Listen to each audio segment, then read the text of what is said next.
and welcome to Character Class. Uh, today, today I'd like to do something a little different than normal. You can probably tell because you're looking at a Word document instead of me sitting in my chair talking to you. Uh, what I'd like to do is kind of run through what I tend to do when I start aligning a campaign. Now, sometimes I actually do sit down and write stuff down like this, put notes and stuff. Sometimes it's all done in my head. Whichever is better for you, that's great. Uh, so we're going to go through starting up a brand new campaign. We're going to look at outlining just a general broad outline for a campaign that is going to last, we'll say, somewhere around 6 sessions. So we're going to have 6 distinct chapters to this particular campaign. 6 main little story points that we're going to be doing.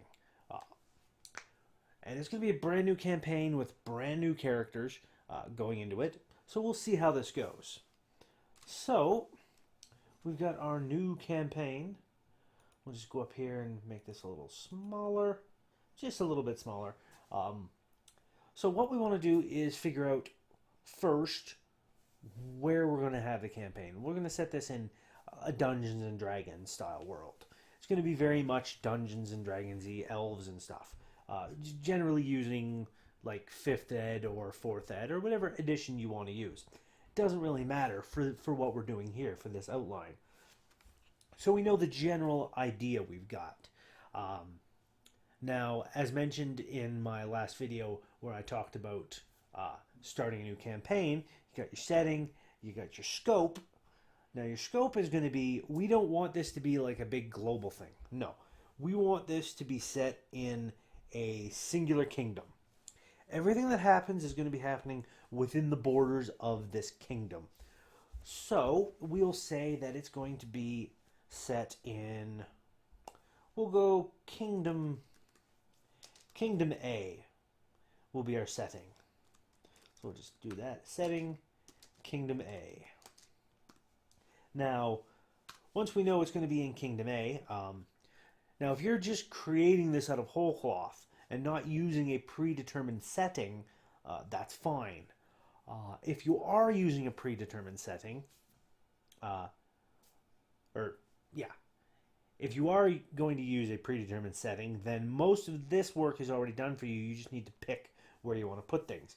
If you're not using a predetermined setting, one that's already created, then you're going to have to pick a few things. So, the first thing we do is we look at where in Kingdom A we want this to happen, where we want our stuff to happen.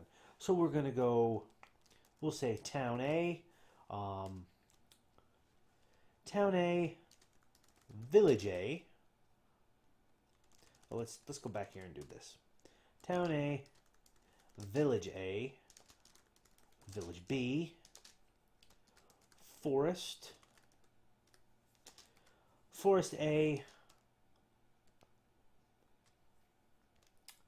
Mine A, Mine B, because there's going to be a couple of mines. Then we go Ruined Fort, City A,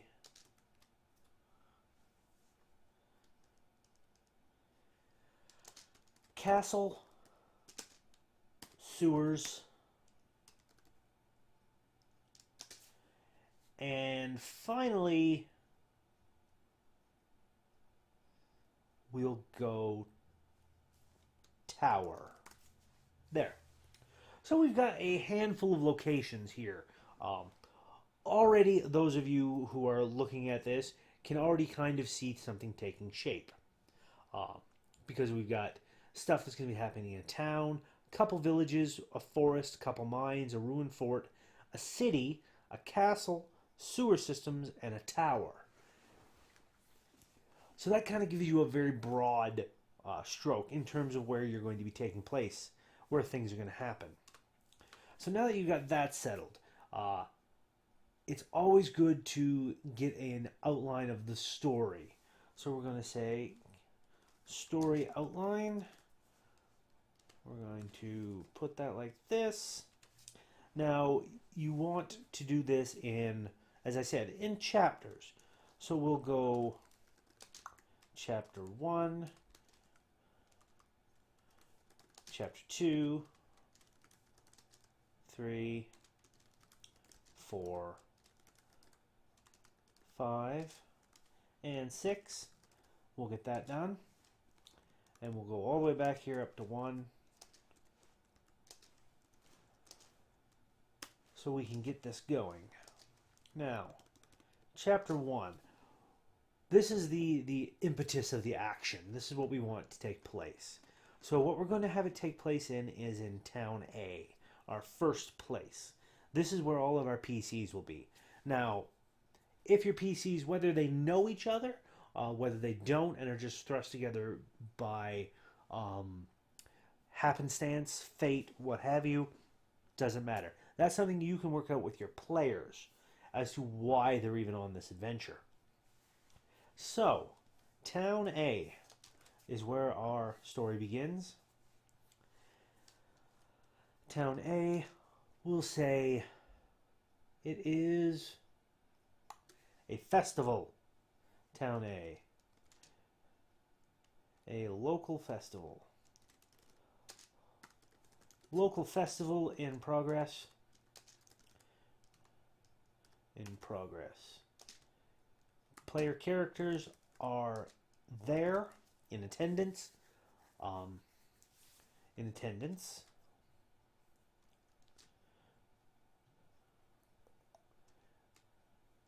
Merchant.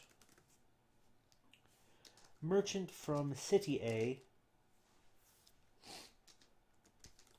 Merchant from City A is there. An altercation happens.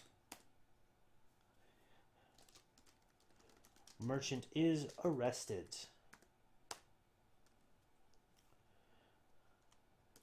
Arrested by town guard. So already we've got a festival happening. Things are going around. This merchant from the big city is there. Probably is being all kinds of snooty and uppity. And there's an altercation. Somebody gets struck. And the merchant is arrested. Now, one easy way to get things going on in terms of a party is if you had one or two of the PCs being like the employees of this merchant, and the other PCs being the townsfolk, maybe even the town's guard. So when this all happens, they've got a way to draw them in. It's always good to think ahead on that and to plan. But this is what we got so far. So we'll just put that there. The merchant's arrested by the town guards. The mayor of the town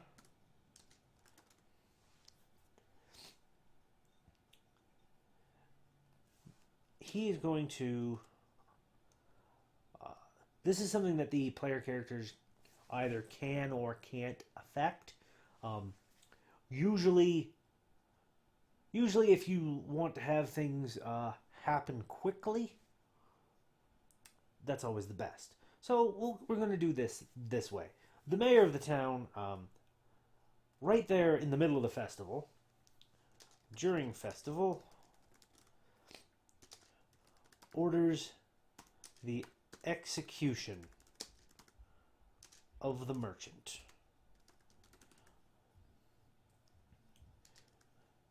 For breaking town law.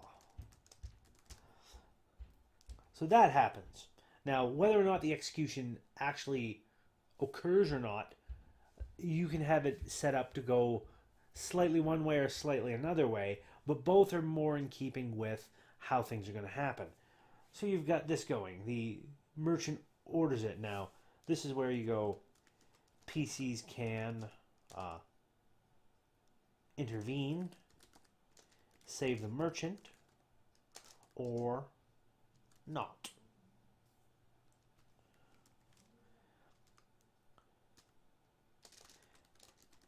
If merchant is saved, PCs must flee town.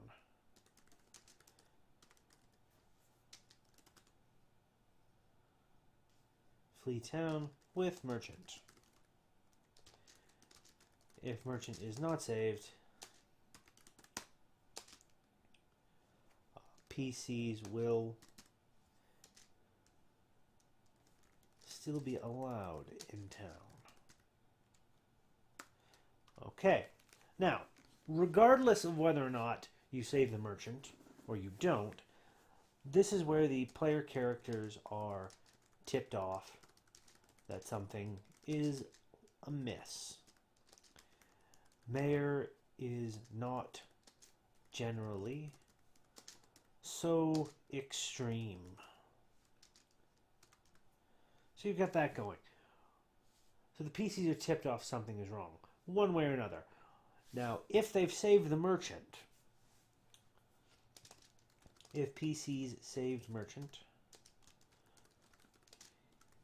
he will journey back to the city, but not before giving PCs a means. PCs on loan only. Magical amulets to disguise them. There we go. So now they have magical amulets to disguise them. Asks them to investigate the mayor.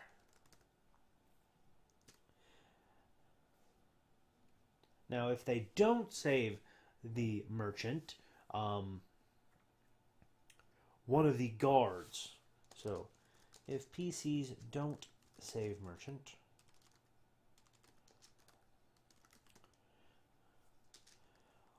but are obviously upset about mayor's decision,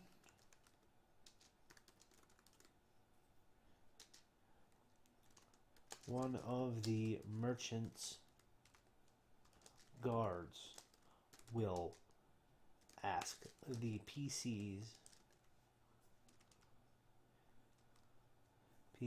about the mayor, get them to investigate. So there we go.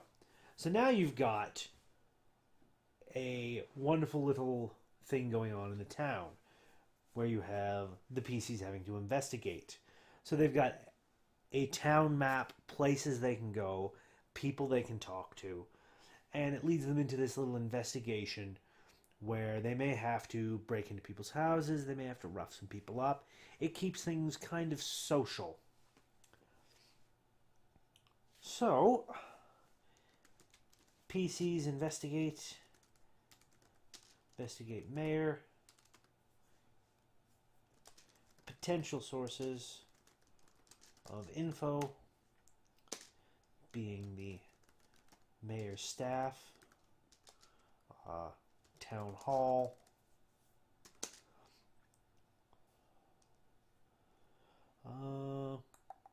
we'll say people, important people on the town's council, like the guild members and whatnot. So let's say guild members, and so on.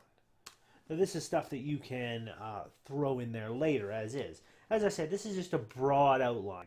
I'm probably getting much more detailed than I need to be, but that's just how I roll. So this all happens, and now we're going to have them running around doing investigations. Now, whether or not they have saved the merchant or not, if they haven't saved the merchant, they'll have, interestingly enough, The way it works, if they don't do the right thing and save the merchant, then they will have an easier time because they're still well-known people. If they've got the amulets of disguise on, then they've been run out of town. Um, they come back looking like other people, new people. They won't be as trusted. So it might be harder, but that also makes it easier as well in some of the seedier areas where you're not known. So the difficulty will be adjusted. Let's make a note of that. Difficulty of getting information from townspeople will be different depending on whether or not PCs have been vilified by the mayor.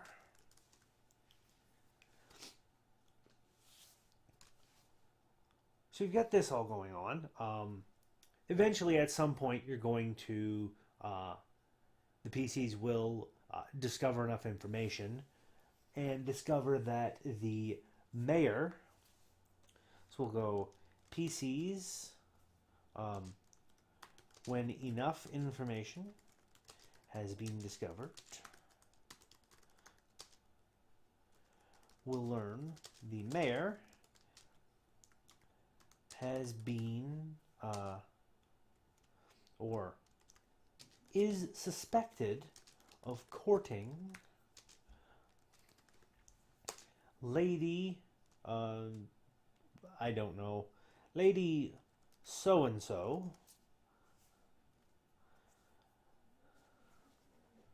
That's good. It doesn't matter what the name is. But has been seen courting a lady, a highborn noble that lives in the city. Who lives in the town. Now that's going to lead them. So they can either... Yeah, that's going to lead them to Lady so-and-so's place. Breaking into the mayor's house, you can find like love letters, or talking to certain people will uncover gossip.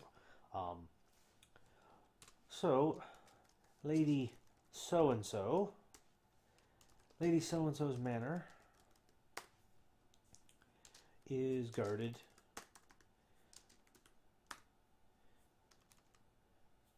so the PCs will have to sneak in or break in / storm the place. Either way, however they want to do things will naturally cause problems. If they go and, kill the guards at the front gate and, barrel on through the front doors, it's going to raise some ruckus. So the easiest way would be to sneak in, which you'll have to work a way in for the PCs to manage to do that. What they will find in Lady so-and-so, Lady so-and-so, Lady so-and-so. Whatever, I'm committed to this now. Lady so-and-so's manor house will have a secret door in the basement leading to an old set of catacombs where the PCs will encounter monsters. Fairly low-level monsters, probably some maybe low-level undead or certain things like that. Monsters, and find both Lady so-and-so and the mayor. Need to fix that. Engaged in dark ritual magic. Oh no. Oh no. So we got some dark ritual magic going on. and that will be the big boss fight between the mayor and Lady So and So. And if they manage to defeat both of them, um, I would put Lady So and So at a bit higher of a level than the PCs. So let's make a little note on that. Let's just get rid of that. I'll make a little note. Lady So and So. So, higher level than PCs. By a fair margin. She will have the mayor fight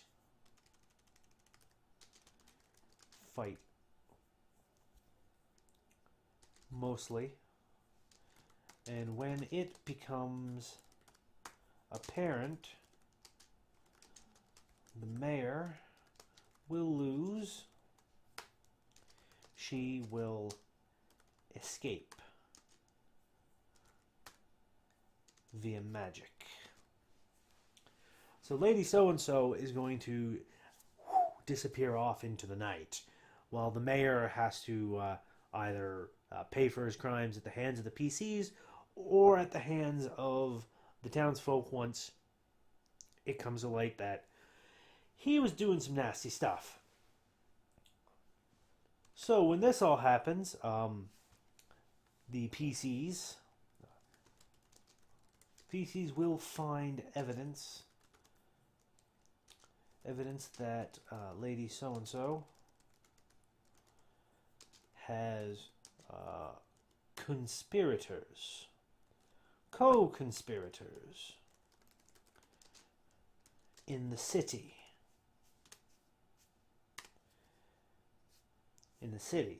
All right. There's mention of 3 others by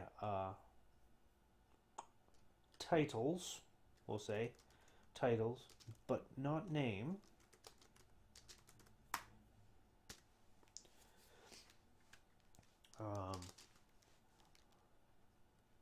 The PCs will be tasked with taking this evidence to the city to present to the High Justice. Okay, so we've got one session pretty much here. Either the merchant or the actual town guards will do that. If you've saved the merchant, then the merchant will be able to help you out. Definitely. So that's our first one. So we've got Town A. Now we're going to go and do Village A, Village B, and Forest A. So let's just go adjust this just a little bit. So Village A, Village B, and Forest A.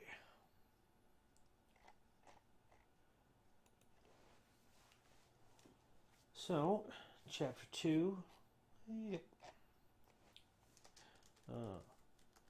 Village A, Village B, Forest. I can type. Okay. Now, here we've got the PCs that are... now, if they've saved the merchant, the PCs will be traveling with the merchant towards the city. They will be stopping in Village A and hearing about some things of the nearby Village B and the forest, that there's been some trouble. So, either that or they'll be traveling towards the city because of the fact that they have to deliver evidence. One way or another, they're going to the big city. So, PCs heading to city, make a stop in Village A for the night. at local inn/tavern. PCs hear news of trouble for this village and village B, which is on the other side of Forest A.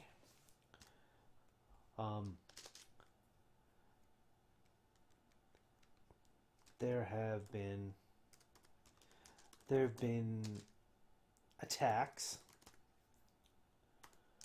by animals/monsters on the path through the forest. So the village people have had to go around the large forest, which takes 2 days of travel time instead of the half day that going through the forest would take. Let's see. The descriptions of the monsters is very similar to the monsters that were in the catacombs under Lady So-and-so's manor house. This means this suggests that these events are connected in some way to Lady So-and-so. The PCs, let me go back over here. PCs are asked if they would mind checking things out and dealing with the monster problem. Now, this can be either done by the townsfolk or done by the merchant, if the merchant is with them. Because the merchant would very be like, we should take a look at this. I mean, this sounds like so-and-so, so we should do that. So, this sets things up for a fun little deal between the two villages, because you've got two villages, this big swath of a forest between them, and a path leading through the forest. So you can set up your map.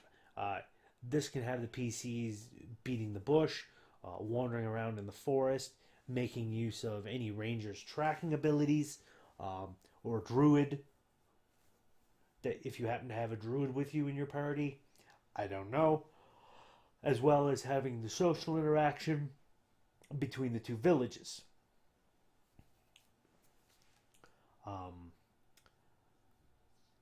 Yes. So, what the PCs will end up finding out after looking around. So you have several small monster camps in the forest.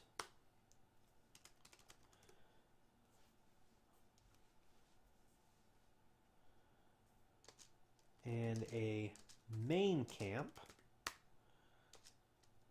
deeper in the forest by a river with a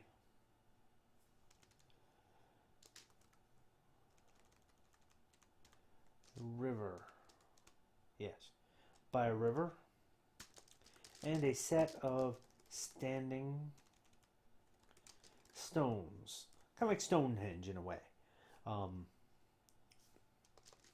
The monsters have erected an altar and are performing ritual sacrifices to the altar. So this is basically a hunt down your enemies and take them out type of a quest.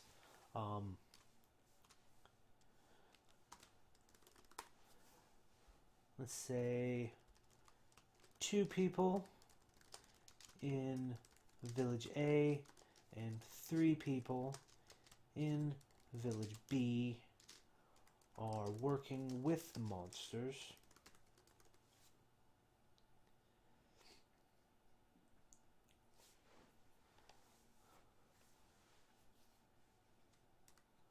Alright. Lady So-and-so's main henchman, a name that may have come up in the first chapter with somebody that your characters may have seen but not interacted with. Have him show up here, is with the monsters and guiding their actions. Alright. So the PCs can find information. PCs can find clues and information that someone in the villages is helping, or they can simply go in to the forest and eradicate the monsters. Either way is good. The henchman will be your main boss fight. Henchman will be main boss. Altar is erected to a dark god. Dark goddess, we'll say. And that will be the first clue as to what the players are going to be up against, because you've got a dark goddess. So this one, it will be a very broad scoped. The players can run around and do what they want. But once they get this information, that Lady So-and-so is possibly doing a dark goddess, the merchant, if he's still alive, will be quite happy to hear that. So we've got that. So that's a broad outline for Chapter 2. You can throw in things here and there. You can come up with more detailed ideas for it. Yeah, the player characters will go and throw monkey wrenches into your plans. They'll do things that you're not expecting. But as long as you've got the main thrust of it down, you've got a good outline of it, you can adjust as need be. So let's go up here. So we've got these done. So we're going to do Mine A and Mine B next. For Chapter 3 is Mine A and Mine B. So PCs are only a couple of days from the city. If the merchant's with them, if the merchant is with the PCs, will ask to stop by. We'll ask to stop by the mines. Mines nearby. In the nearby hills. There the PCs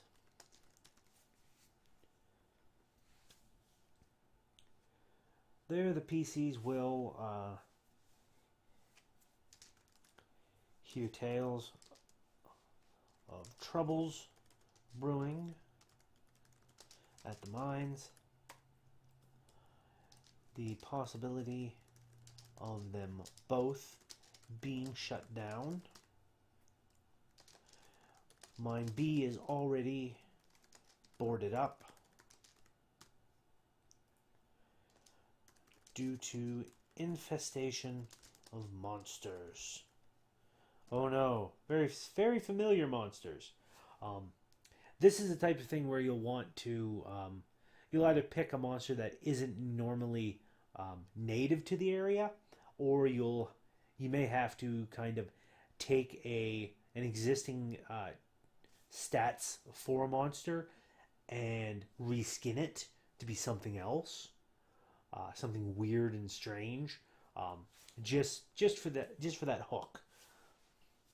So mine A is still functioning, but the miners are nervous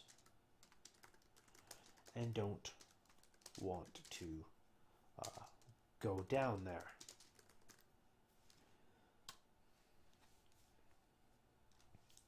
So you've got either way. If the merchant isn't with the PCs, they're going to need a reason to go to the mines.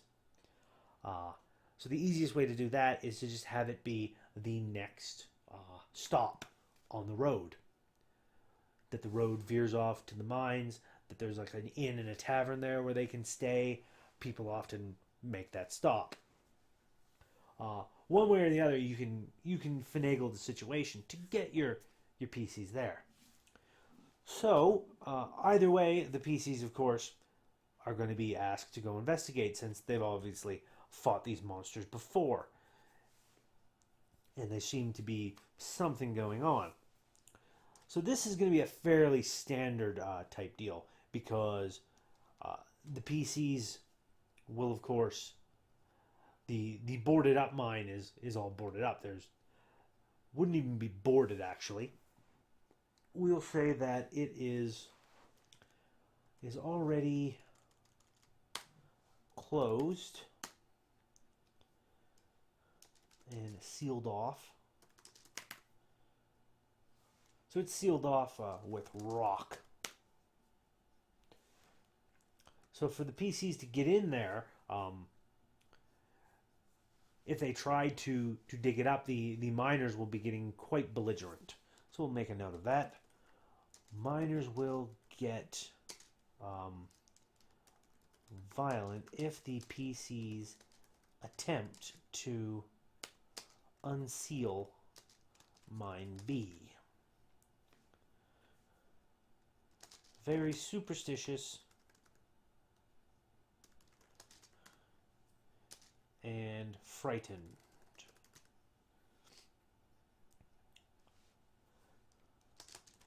Miners will have stories of hearing strange noises and sounds from mine A. So either the merchant, so say either merchant or mine supervisor will ask the PCs to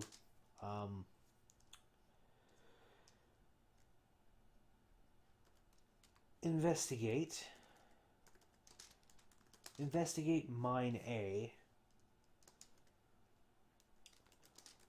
so that he can prove to the miners there's nothing there.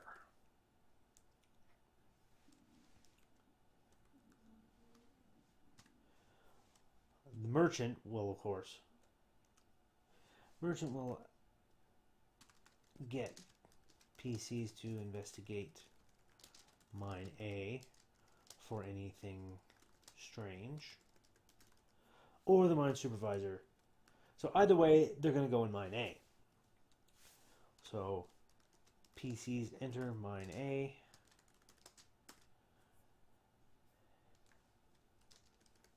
Standard dungeon crawl.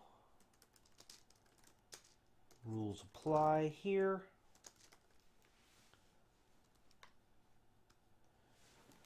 So standard dungeon crawl rules apply. Eventually they will find deep. Let's go. Eventually deep into mine A, PCs will encounter a couple monsters, which will lead them to a hole / tunnel, which comes out into mine B.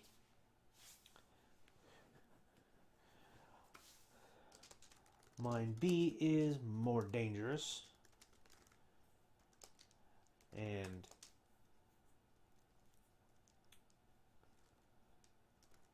filled with monsters.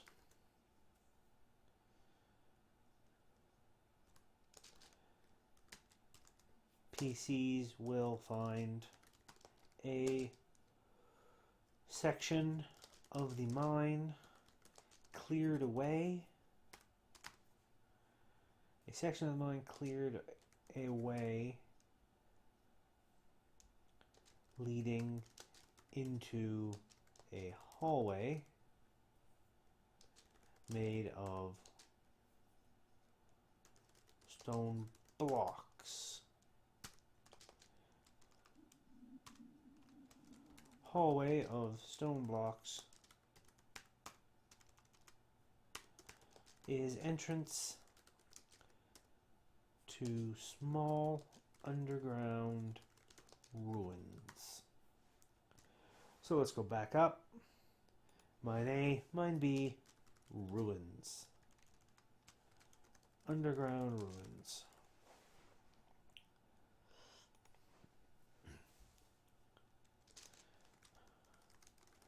Underground ruins have traps, have a few still functioning traps.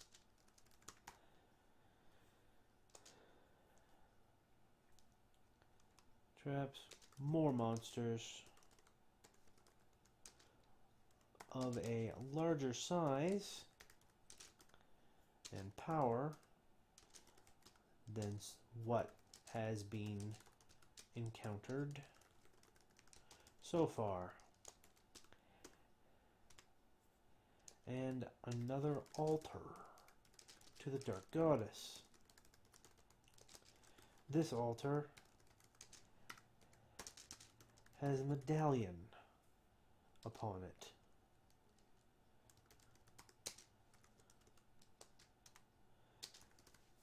Placed upon it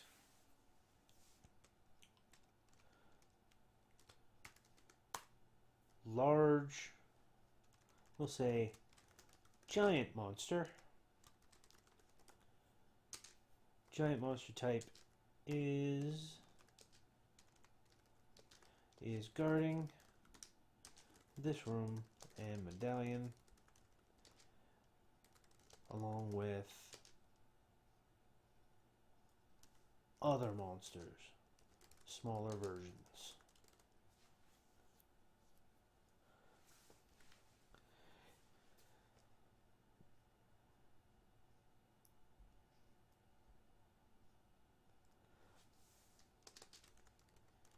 Killing giant monster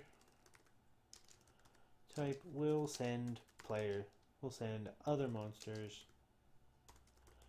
into disarray. There'll also be some loot and whatnot that you can scatter in there, some other things and whatnot. But this is a fairly standard dungeon crawl. And if the players really want, they can go through and kill everybody, like kill all the monsters. If PCs clear mine of all monsters, then the mine supervisor will handsomely reward PCs. If some monsters are left, They will still be rewarded, just not as much. Okay, so now we're here. Let's see, let's add this up here before we forget. Underground ruins.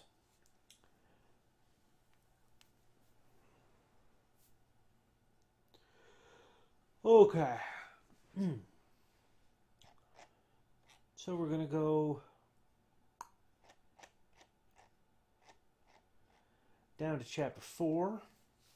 Chapter 4 is going to take place at the ruined fort only.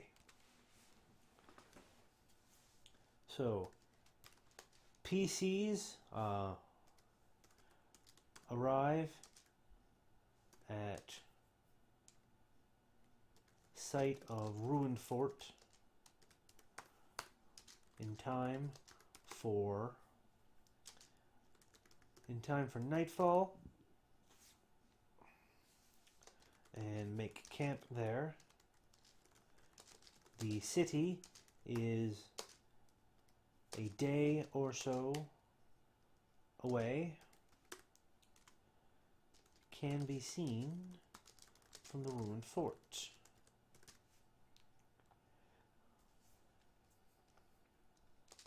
As far as PCs know, this fort was not ruined.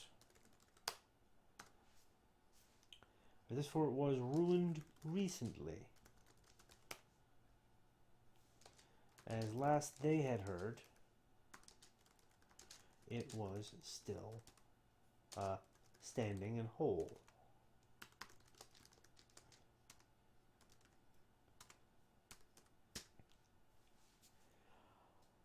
Dun, dun, dun. During their setup for camp, a wounded soldier will attempt to attack the PCs, thinking them monsters.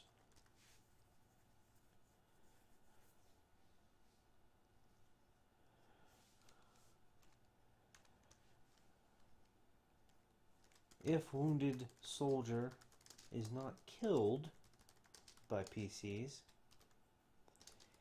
he will tell them the tale of how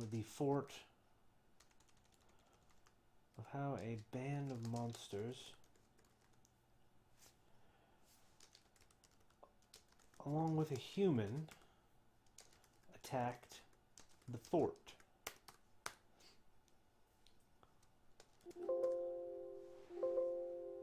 Stop that. And then suddenly there were monsters everywhere.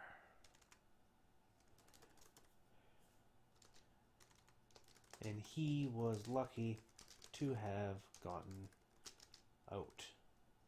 He was lucky to have survived.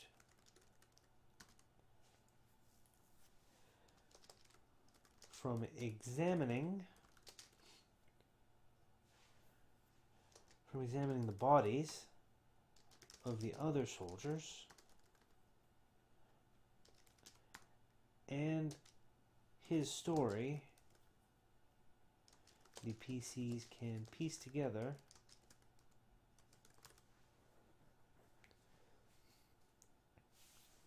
that someone was using illusion magic to make the soldiers think their friends were monsters.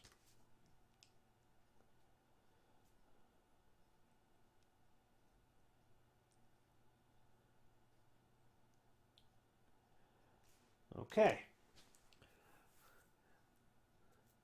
So here you get a map out, and so create map of ruined forts, all levels. We'll say 5, 3 above and 2 below. Monsters and human illusionists still at the fort on the lower levels.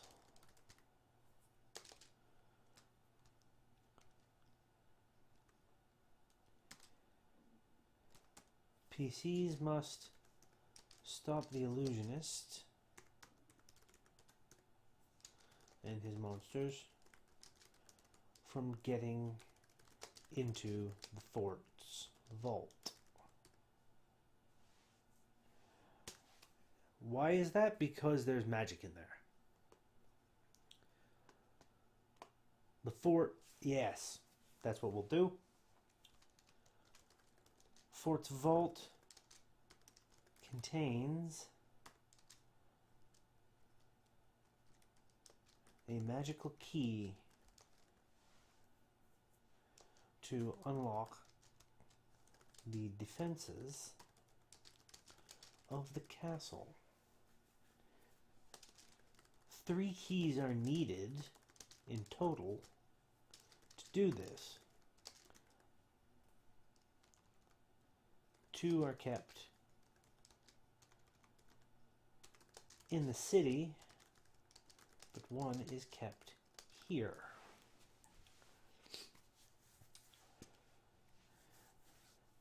The magical defenses of the castle, of course, protecting the king. So because of that, there's almost immediately this whole idea of, oh no, Lady So-and-so is going to assassinate the king.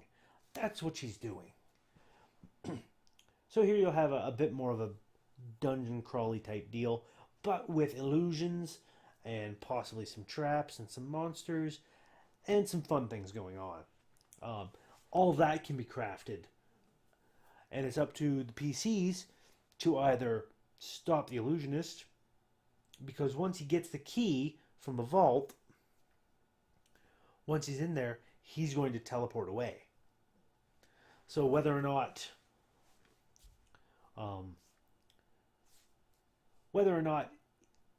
they get there or not is up to you as the DM. But if I were you, I would definitely put a time limit as to how long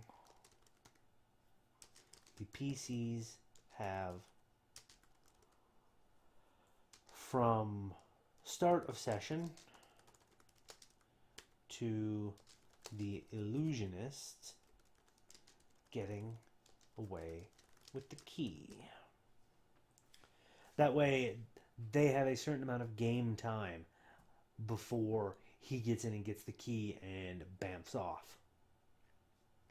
But you can build your little scenario around that. Give them a chance. Don't make it like impossible. One way that I like to do it, if it's like something time related, I like for them to know that something's going on before I start that clock. But that's just me. Alright. So we'll scroll all the way back up here. We'll go the yes. City A, castle, and sewers. So, City A, sewers, and castle. So, PCs arrive in city and either with or without merchant speak to the High Justice and present evidence. The more evidence they have in their possession, including the key from the fort, the more likely they are to be believed. So the more evidence that they've put together over the first 4 chapters of this, the better off it's going to be for them. Now you want to have a certain evidence threshold where if they have this, and this, for example, then they will be believed. Another way to go about it is if they've saved the merchant and the merchant has survived, they will actually need less evidence. Other than they basically only need like the merchant himself and his testimony, the evidence of the letters from Lady So-and-so's place, possibly the information about the Dark Altars and the Dark Goddess, and the key from the fort. If they had all that, it would be like, the fort's fallen? What? So yes, it's up to you as the DM to get that done. So whether or not they're believed. So we'll say, if PCs are not believed, then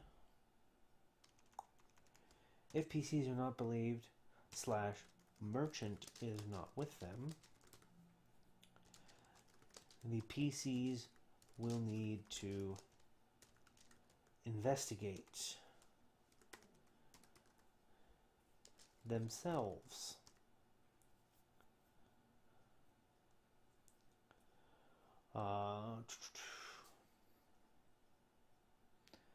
So yeah, there's plenty of ways that you can seed in where the PCs can find this information.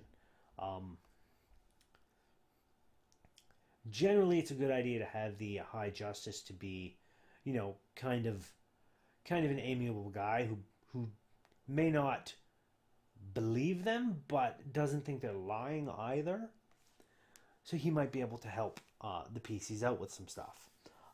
The best case scenario is if the merchant's with them and he can help convince the High Justice that something needs to be done.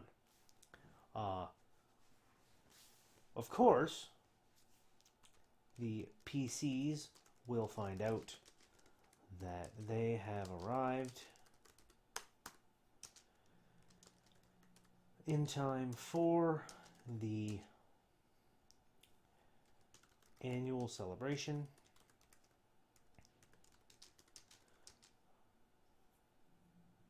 of the King's rise to power.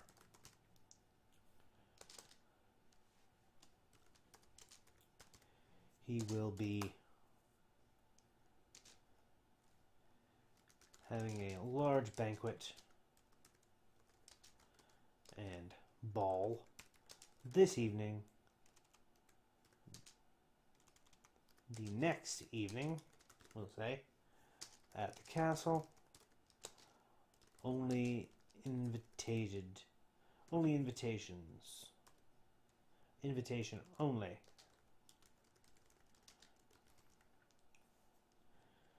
So if the merchant has survived,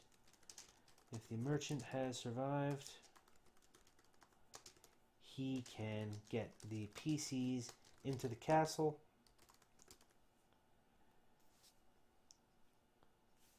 with him. If not, the PCs can find a way into the castle via the sewers.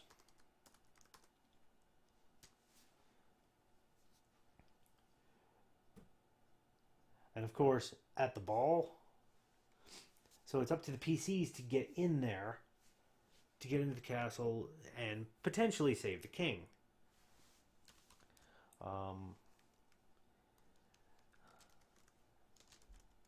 Lady So-and-so and her co-conspirators will be there and will attempt to make a sacrifice of the entire royal family to the Dark Goddess.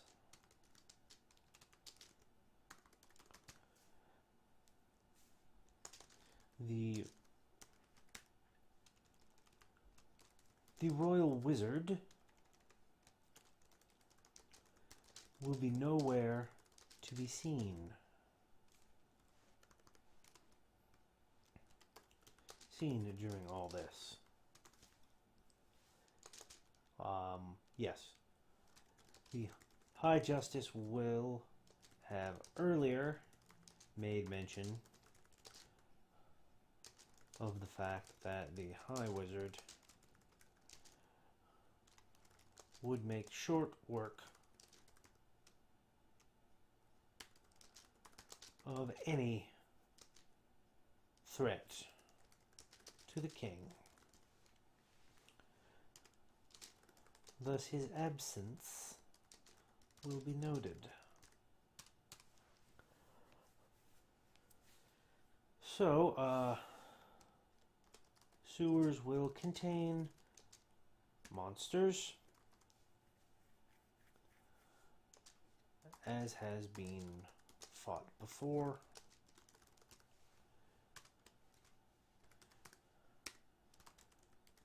Lady so-and-so. I can type. Lady so-and-so and her co-conspirators will be the big battle.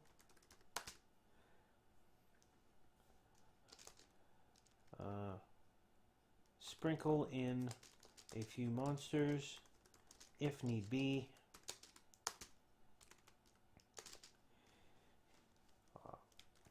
Priorities are defeating the 4 big bad guys and protecting the king, queen. Stop that.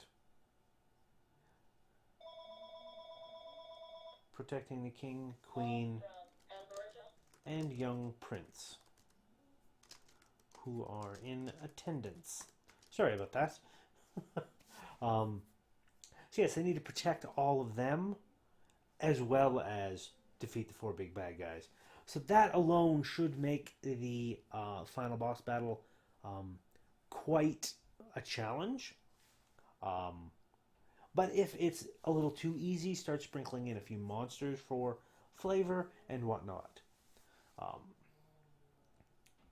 Defeating them will, of course, save the day, have the favor of the king and the queen and the young prince. However, depending on, depending on if any of the bad guys get away or any of the royal family is murdered, things will be different for the ending, which you can play around with as need be. So you do that. If any of the bad guys are captured instead of killed, they will, of course, they will inform the king and PCs that the royal wizard was the mastermind behind the whole plot. Dun dun dun. Which leads us to chapter 6, which is, of course, the tower. So, this is going to be a straightforward final chapter. This is one where the PCs are going to have to they've got their experience, they've got the favor of the king and queen, so they will be. It will be basically the PCs and a small group of soldiers will be going to deal with the wizard. So the PCs can spend their rewards, get themselves kitted up, maybe even get a little training in if there's time. There may not be. So PCs and a group of 6 guardsmen, along with the captain of the guard. We'll just adjust that. Along with captain of the guard, arrive at the tower. At the tower of the Royal Wizard, which is away from the city. It's in the middle of nowhere. Basically, there's a big forest surrounding this tall tower, is what I'm envisioning. So, forest surrounding the tower.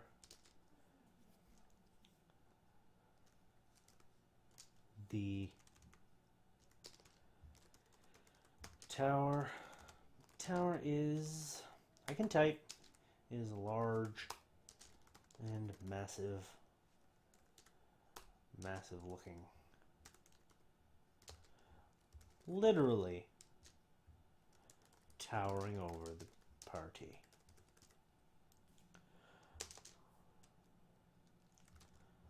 Upon entry into the tower, because it's not, the front door will not be guarded. There are no windows that it seems to be in this tower either. Not unless they're like very high up. So upon entry into the tower, the doorway will vanish, leaving the only way for the PCs to go is up.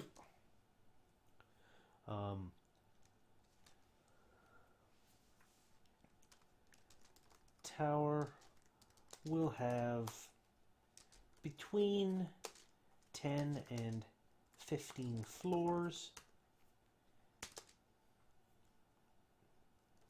Feel free to play around with how large each floor is.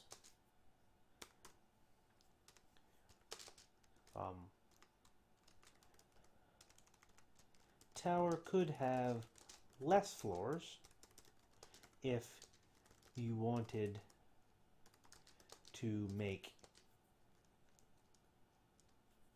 a few floors only, but have each one be like a mini dungeon in itself. So either way you want to do it, he's got defenses set up to protect him. Top floor of the tower is the wizard's main lab and library.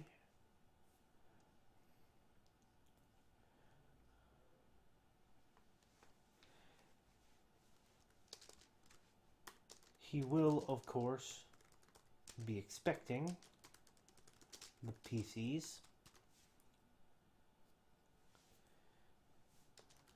and will immediately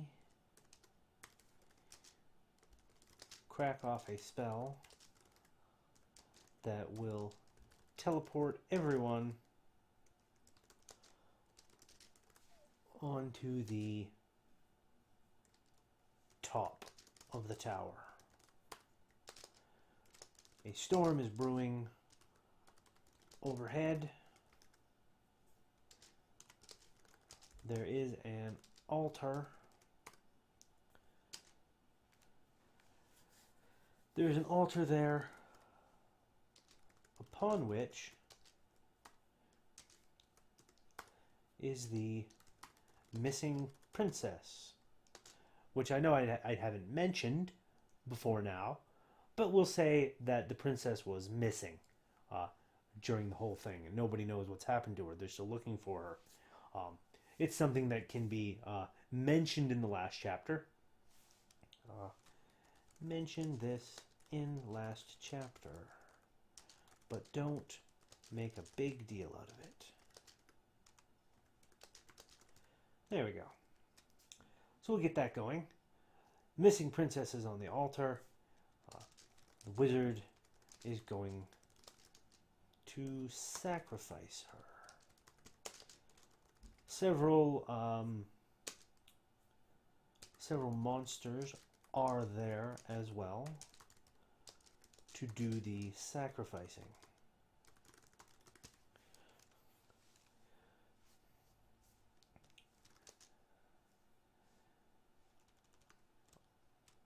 If all the guards have made it this far, they will attack the monsters to try and save the princess.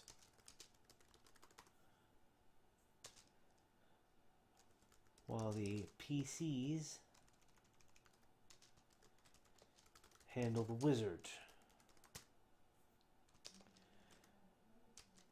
If the guards have mostly died during this,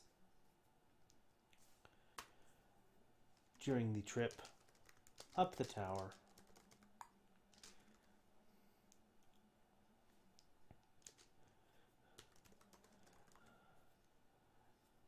the monsters will take time to say prayers and call on the Dark Goddess for before the sacrifice. So either way we'll say the monsters will be delayed, thus giving the PCs time to possibly stop the wizard and save the princess. There. So there we have a very brief outline of a campaign that would last a good 6 sessions, spanning a variety of places, leading them on a grand little adventure and whatnot. Now, I don't always do this when I do my campaigns, when I outline things. Sometimes I just write a bunch of story down and I'm like, this is what's going to happen, and I don't know where it's going to happen. It really doesn't matter. But this is an idea as to how you can do things, because anybody could take this and go and fill in a lot of the blanks, craft, throw in a lot of random encounters with monsters, design their own dungeons the way they want, and so on and so forth. But this is a good idea for how to outline it. So I'm going to save this, and I'm going to put it on my Google Drive, and I will have a link to this in the video below, so that if anybody wants to download this, they can download this Word document and have this outline and take it and use it. That's what it's here for. But I thought I'd just get on and do this, just to give an idea as to how you can outline a story. And like I said, it's very general, very, very broadly open to interpretation as to how you do things. All the main story points are still there. This is all still going to happen. And if the PCs are very, very bad at what they do, the bad guys could win. And if that happens, then you've got a whole new adventure to go by. Because then you have a dark goddess having been sacrificed and an evil royal wizard ruling the kingdom. What do you do then? it all depends on how things go and how things are done. So yes, I'm going to leave this episode here. Thank you for tuning in to Character Class. I hope you've enjoyed watching me bang at my keyboard and outline a campaign. As I said, if anybody wants to use this, feel free to download it. There will be a link in the description below. And yeah, so until next time, my friends, please don't forget to give that like button a tap and give that subscribe button a tap as well if you haven't already, so you can be kept apprised of when I do new videos. And throw a comment in the comment section. Did you like this outline? Would you like to see me do more things like this on Character Class, where I throw together a story, or possibly even I might even do a live stream where people can throw ideas and we can create something together sometime in the future. I don't know. I haven't decided yet. But throw a comment in the comments section. Let me know what sort of other things you'd like me to talk about on Character Class. Do all that, and until next time, my friends, you all take care, and keep rolling 20s.